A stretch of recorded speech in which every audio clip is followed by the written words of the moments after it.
Carmila, de J. Sheridan Le Fanu. Capítulo 1. Um primeiro horror. Na Estíria, nós, embora não sejamos de forma alguma pessoas suntuosas, moramos em um castelo, ou como conhecido, estiloso. Naquela parte do mundo, com uma pequena renda pode realizar muito. 800 ou 900 por ano fazem maravilhas.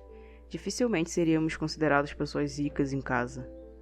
Meu pai é inglês e tem um nome inglês, embora nunca tenha visto a Inglaterra.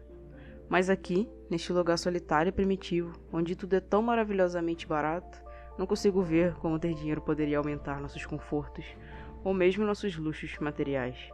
Meu pai servira no exército austríaco, se aposentou com uma pensão em seu patrimônio e comprou esta residência feudal e a pequena propriedade na qual ela fica por uma pechincha. Nada poderia ser mais pitoresco ou solitário. A propriedade fica em uma pequena elevação em uma floresta.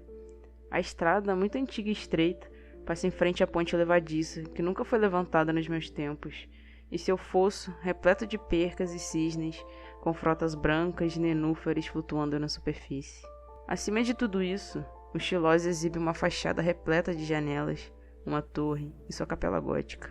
A floresta se abre em uma clareira irregular e muito pitoresca à frente dos portões, e à direita, uma íngreme ponte gótica leva a estrada por sobre um regato que serpenteia sobre as sombras profundas da floresta. Eu disse que é um lugar solitário. Julguem se estou dizendo a verdade. Olhando a partir da entrada do hall na direção da estrada, a floresta em volta do nosso castelo se estende por 15 milhas para a direita e 12 para a esquerda. A vila habitada mais próxima fica a 7 milhas inglesas para a esquerda. O Chilós habitado mais próximo, de alguma importância histórica, é o do velho general Spielsdorf, quase 20 milhas à direita. Eu disse a vila habitada mais próxima porque é apenas 3 milhas a oeste, ou seja, na direção do Chilós do general, uma vila em ruínas com uma pequena e exótica igreja agora sem telhado, cujas alas laterais estão as criptas elaboradas da orgulhosa família de Karnstein, agora extinta, que um dia fora proprietária do chateau igualmente desolado que observa, do meio da floresta, as ruínas silenciosas da vila. Existe uma lenda sobre o motivo daquele local fascinante e melancólico estar deserto, que eu contarei no momento oportuno. Devo dizer que o grupo que formava os habitantes de nosso castelo era muito pequeno. Não estou incluindo os criados ou os dependentes que ocupam quartos nos edifícios adjacentes. Devo dizer que o grupo que formava os habitantes do nosso castelo era muito pequeno. Não estou incluindo os criados ou os dependentes que ocupam quartos nos edifícios adjacentes ao Chilós. Ouçam e espantem-se. Meu pai, o homem mais gentil da terra, mas envelhecendo, e eu, que na época da minha história tinha somente 19 anos. Passaram-se 8 anos desde então. Eu e meu pai constituíamos a família do Chilós. Minha mãe, uma dama Estíria, morreu quando eu era um bebê. Mas eu tinha uma governanta gentil que estava comigo, posso quase dizer, desde minha infância. Não consigo me lembrar de um tempo quando seu rosto gordo e benevolente não fosse uma imagem familiar em minha memória.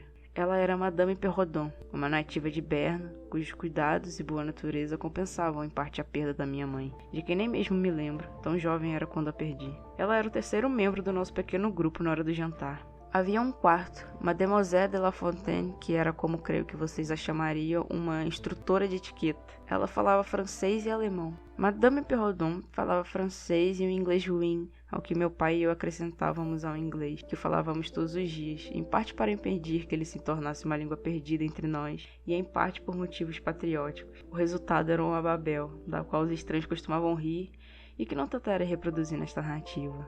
Havia, além disso, 2 ou 3 jovens damas nossas amigas, aproximadamente da minha idade, que nos visitavam ocasionalmente por períodos mais ou menos longos. Visitas essas que às vezes eu retribuía. Esses eram nossos recursos sociais regulares, mas é claro que havia visitas ocasionais de vizinhos, que moravam a apenas 5 ou 6 léguas de distância. Mesmo assim, minha vida dificilmente era solitária, posso assegurar. Minhas governantas tinham tanto controle sobre mim quanto se poderia esperar que as pessoas tão sábias tivessem sobre uma garota bastante mimada, cujo pai satisfazia todos os desejos. O primeiro acontecimento que reproduziu uma impressão terrível sobre minha mente, que na verdade nunca foi apagado, foi também um dos primeiros incidentes de que posso me recordar. Algumas pessoas vão achá-lo tão trivial que não deveria ser registrado aqui. Entretanto, logo verão por que eu o menciono. O berçário, como era chamado, embora fosse todo meu, era um quarto grande no andar superior do castelo, com piso de carvalho. Eu não deveria ter mais de 6 anos quando acordei uma noite, e olhando para o quarto não consegui ver a criada. Minha ama também não estava lá, e achei que estivesse sozinha. Eu não fiquei com medo, era uma daquelas crianças afortunadas